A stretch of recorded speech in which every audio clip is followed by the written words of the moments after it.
probably the next fighter that's going to get the shot. Jeremy Kennedy was just here before you speaking, and he's talking about Patricio avoiding him and not taking that fight. Is that the next fight also that's going to be made? You know, I'll tell you, it's really interesting. I mean, to me, I think of Kennedy, who's a great, super talented kid, but I think about maybe he should run it back with Pico. That's a fight I'd be very interested to see.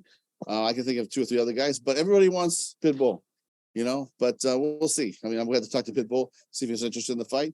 But as you know, as this kid just keeps winning and winning, that's what you got to do. You keep winning, you're going to get your shot eventually.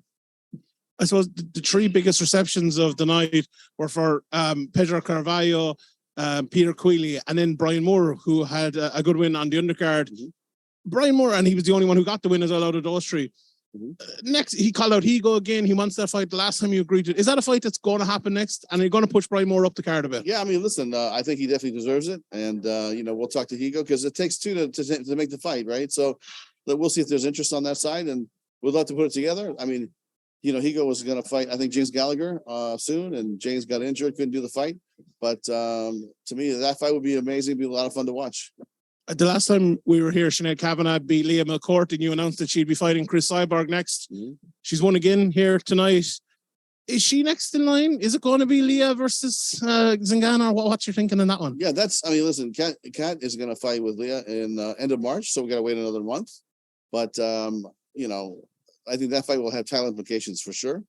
And with Kavanagh, she looked great. It's just the issue was, I don't know how much damage she took on her legs. She looked like she was injured a little bit, so we'll have to monitor that. And once we see if she's clear, then we'll figure it out. Just last 2 quick ones for me. Do you have the attendance figures for tonight? It looked a little bit down on previous ones. Yeah, I'm not sure, but I'm happy with it. And this crowd is the best crowd in MMA. They were passionate, they're loud, they're singing, and to me, it felt great to be in this building again.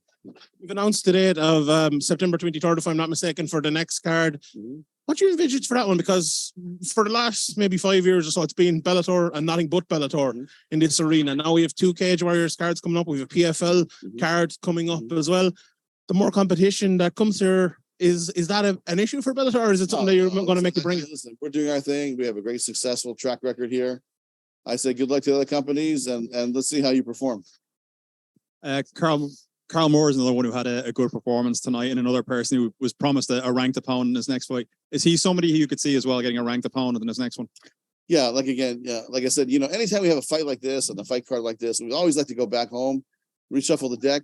But I definitely think that, you know, he deserves to move up in the competition. But how far, we'll see. There's a lot happens into making these fights. It's not just like, hey, I wanted to fight this guy and then it happens. We talk to our internal team. We talk about the matchmaking team. Talk to both sides of the equation. Both have managers, you know, and then we'll put something together for them. Bellator have been putting on some amazing cards lately. Unbelievable. There's 2 huge free agents on the market at the moment in Nate Diaz, who said some very complimentary things about you, and Francis Ngannou. Is there any discussions going on to get these kind of 2 game changing tonight? Yeah, listen, well, both those guys we're in dialogue with both of them, you know, and so I think that Stephen from Showtime on the boxing side, president of sports, had a conversation with Francis the other day when I was traveling, and basically said, "Look, this is a great opportunity because you're on the boxing side. You have Showtime pay-per-view. We have all the biggest fights. They just announced the Ryan Garcia versus Tank Davis fight. So the big fights happen on Showtime pay-per-view. So if they could offer him the boxing, and then we could offer him MMA, I think would be a great home for Francis. Nate Diaz, whenever he's ready and he really wants to fight again, because I think that's we're just waiting to see what he wants to do. We'd love to be in that mix. So it's just going to be a matter of time, I think. And finally, for me, you gave Dillon Danis permission to have the KSI fight, which didn't go through.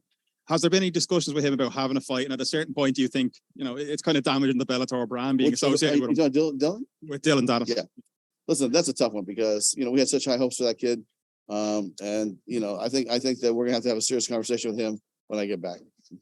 Scott, congratulations on a beautiful night of fights. It's an honor to meet you for the first time in person, and you're about to kick off the lightweight tournament next month. How excited are you about that?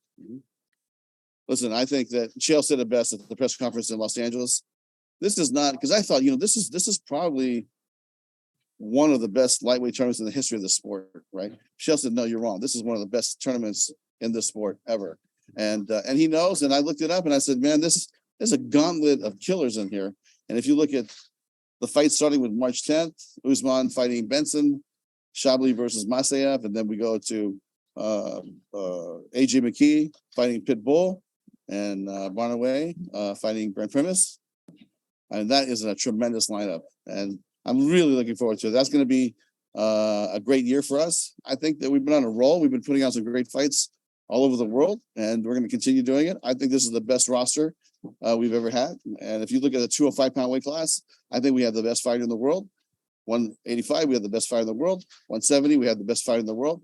We could fight anybody at any of those, and even the lighter weights. I think 45, I think 55. But whoever wins this tournament to me would be the best lightweight in the world. I mean, that's how I feel. And to be able to say that after 5-6 years of building this roster, it feels really good because these guys are exceptional athletes. And when I first came here, it wasn't like that. This was not the Bellator it is today. You know, it was a very small organization, small show, and it's come a long way. And you know, now we're on a good roll. Last one for me, Scott. You're going to Paris in May. Yes, thanks. And I think that's one of the best European cards that you've ever put on. Gegard and Fabian Edward. That's a lightweight tournament fight as well. Yeah. How excited was it for you to put Yeah. that together and bring that to Europe and a beautiful Yeah. city like Paris? Yeah, and my family and I, we love Paris and we love being in Europe. We love Dublin. We love traveling and putting on these great fights. But to have Gegard fight, you know, close to his home, not too far away, against Edwards, who's a guy, another guy that's, you know, very talented. And Barnaway fighting Brent Primus in a tournament match.